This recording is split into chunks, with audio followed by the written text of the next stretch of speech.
नमस्ते। इस प्रस्तुति में आप सभी का स्वागत है। आज हम अंधकार से प्रकाश की ओर जाने वाली एक बहुत ही खूबसूरत और गहरे सफर पर निकलने वाले हैं। देखिए, हम सबने आध्यात्मिक लचीलेपन या स्पिरिचुअल रेजिलियंस के बारे में कभी न कभी जरूर सुना है ना? जिंदगी के संघर्ष, परेशानियां और चुनौतियां, ये सब हम सभी के सफर का हिस्सा हैं और सच कहूं तो कभी-कभी ये सब बहुत भारी लगने लगता है। लेकिन आज हम इस विश्लेषण में एक ऐसा नजरिया समझेंगे जो जिंदगी की इन उलझनों को सुलझाकर हमें अंदर की शांति और ताकत की तरफ ले जाता है। तो चलिए, बिना किसी देरी के सीधे इस यात्रा की शुरुआत करते हैं। तो चलिए इस पर गहराई से बात करते हैं। हम अक्सर जिंदगी को लेकर एक अजीब सा बोझ महसूस करते हैं। ऐसा लगता है जैसे चारों तरफ बस परेशानियां ही हैं। लेकिन नीम करोली बाबा के आध्यात्मिक संदेश की एक छोटी सी लाइन असल में जिंदगी उतनी कठिन नहीं है, हमारा पूरा नजरिया ही बदल देती है। यह हमें याद दिलाती है कि जिंदगी की ज्यादातर उलझनें और तनाव असल में हमारे अपने ही दिमाग की उपज होते हैं।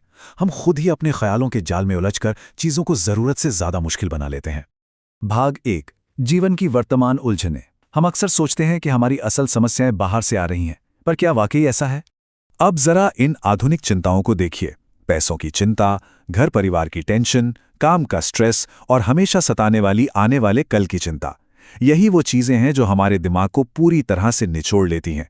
हम हर पल बस इन्हीं में उलझे रहते हैं और नतीजा, हमारा ये वर्तमान पल कहीं खोसा जाता है। हम कल के बारे में सोच सोचकर खुद को इतना थका देते हैं कि आज का दिन भी एक अनजाने डर के साए में ही बीत जाता है। एक ऐसा डर जो असल में सच्चा है ही नहीं।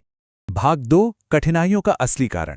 आइए अब आगे बढ़ते हैं और देखते हैं कि ये सब कैसे एक दूसरे से जुड़ा है।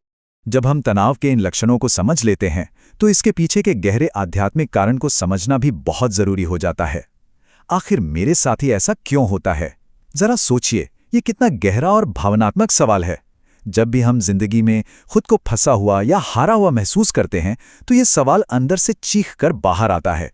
कभी लगता है कि दिन रात की मेहनत का कोई फल नहीं मिल रहा, कभी लगता है कि कोई हमें समझ ही नहीं रहा, या फिर किस्मत बिल्कुल रूठ सी गई है। यही वो पल होता है जब मन पूरी तरह से थक जाता है, दिल भारी हो जाता है और दिमाग में बस सवालों का एक बवंडर सा घूमने लगता है। और ये बात बहुत ही शानदार तरीके से दर्शाती है कि जब हम हार मान रहे होते हैं तो बिल्कुल ऐसा लगता है कि जिंदगी रुक गई। लेकिन रुकिए, इस ठहराव के पीछे एक बहुत शक्तिशाली संदेश छिपा है। तुम्हें तैयार किया जा रहा था। जो स्थिति हमें एक रुकावट या फुल स्टॉप जैसी लगती है, वो असल में किसी बड़े मकसद के लिए ईश्वरीय तैयारी होती है। जब जिंदगी में कुछ बहुत बड़ा और अलग होना होता है तो ये मुश्किलें हमें पहले से मजबूत बना रही होती हैं। बिना टूटे हर दर्द को सह लेना ही असल में सबसे बड़ी जीत है। यकीन मानिए, ये एक नजरिया हमारी पूरी सोच को पलट कर रख देता है। भाग 3, आंतरिक शक्ति और विश्वास। अब कंफर्ट से बाहर निकलकर अपनी असल ताकत को पहचानने का वक्त आ गया है। अब इस स्लाइड के बारे में जो बात सबसे दिलचस्प है वो ये है कि यहाँ डर को हमें बचाने वाली किसी चीज के रूप में नहीं, बल्कि सबसे बड़े बंधन के रूप में बताया गया है। डर हमारी स्वाभाविक शक्ति को एक झटके में कम कर देता है।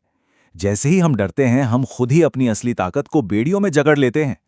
लेकिन जब भीतर एक पक्का विश्वास होता है ना, तो वही ताकत कई गुना बढ़ जाती है। सच कहूं तो डर को अपने मन में घर करने देना ही हमारी राह की सबसे बड़ी रुकावट है। हनुमान जी की शिक्षाओं से प्रेरणा लेते हुए अपनी अंदरूनी ताकत से जुड़ने के ये 3 बहुत ही खास कदम यहाँ सामने आते हैं। पहला, अपने मन से डर को पूरी तरह निकाल फेंकना। दूसरा, सच्चे दिल से पुकारना। देखिए, जब कोई सच्चे दिल से ईश्वरीय शक्ति को याद करता है तो मदद हमेशा पहुंचती है। और तीसरा कदम, अंदर से उठने वाली उस असीम ताकत को महसूस करना। एक साफ दिल और अटूट विश्वास उस विशाल आंतरिक शक्ति को खोलने की चाबी हैं। घबराहट के पलों में जब हम ये मान लेते हैं कि एक सर्वोच्च शक्ति हमारे साथ है, तो अंदर से जो साहस पैदा होता है वो वाकई कमाल का होता है। भाग 4, किस्मत का घूमता पहिया। और यहीं से कहानी में एक जबरदस्त और ऊर्जावान मोड़ आता है। किस्मत का पहिया अब घूम चुका है। ये एक ऐसा संकेत है जो आशा और सकारात्मकता से भरा है। इसका सीधा सा मतलब है कि परीक्षा, संघर्ष और अंधेरे का जो लंबा दौर था वो अब खत्म होने वाला है। जो रास्ते अब तक बंद नजर आ रहे थे वो अब धीरे धीरे खुल रहे हैं। लंबे समय से चली आ रही पैसों की तंगी और परेशानियां अब अपने अंत पर हैं। जिन लोगों ने पहले आपको कमतर आंका था वो अब आपकी असली ताकत और सफलता के गवाह बनेंगे। अटके हुए काम अचानक रफ्तार पकड़ लेंगे और जिंदगी में एक बेहद शानदार और सकारात्मक बदलाव आना शुरू हो जाएगा। भाग 5, आगे के लिए मार्गदर्शन। सफलता तो आ रही है, लेकिन इसके साथ कुछ नई जिम्मेदारियां भी आती हैं। अच्छे समय के इस नए रास्ते पर समझदारी से चलना भी उतना ही जरूरी है। इस सफर के कुछ बहुत ही व्यावहारिक और आध्यात्मिक नियम हैं। पहला, जल्दीबाजी में कोई गलत फैसला मत लेना। जो सही होता है वो थोड़ा वक्त जरूर लेता है पर टिकता है। दूसरा, अपना धैर्य बनाए रखना है। तीसरा, गुस्से को छोड़कर माफ करना सीखना है। और सबसे जरूरी बात, ये पहचानना कि कौन सच्चे साथी हैं और कौन सिर्फ जिंदगी का सबक सिखाने आए थे।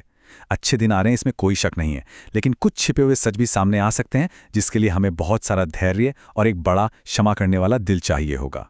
तो यहाँ सबसे महत्वपूर्ण बात यह है, कर्म करो पार्थ। ये एक बहुत ही शक्तिशाली और हमें जमीन से जोड़े रखने वाला विचार है। ईश्वरीय समय या किस्मत का पहिया चाहे जो भी कर रहा हो, हमारी सबसे पहली जिम्मेदारी यही है कि हम अपना दिल साफ रखें और अपना कर्म करते रहें, बिना रुके, बिना ज्यादा नतीजे की फिक्र किए।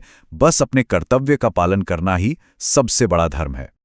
और अंत में एक ऐसा सवाल जो हमें वाकई गहराई से सोचने पर मजबूर कर देता है, क्या हम कल के डर से अपना आज, अपना वर्तमान खो रहे हैं, या फिर हम अपनी आंतरिक शक्ति और उस ईश्वरीय समय पर पूरा भरोसा करने के लिए तैयार हैं?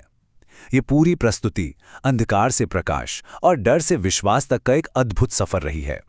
ये हमें याद दिलाती है कि जिंदगी की हर परीक्षा हमें तोड़ने के लिए नहीं, बल्कि हमें और भी मजबूत बनाने के लिए है। हमारी सबसे बड़ी ताकत हमेशा हमारे अपने भीतर ही मौजूद है, बस उस पर विश्वास करने की देर है।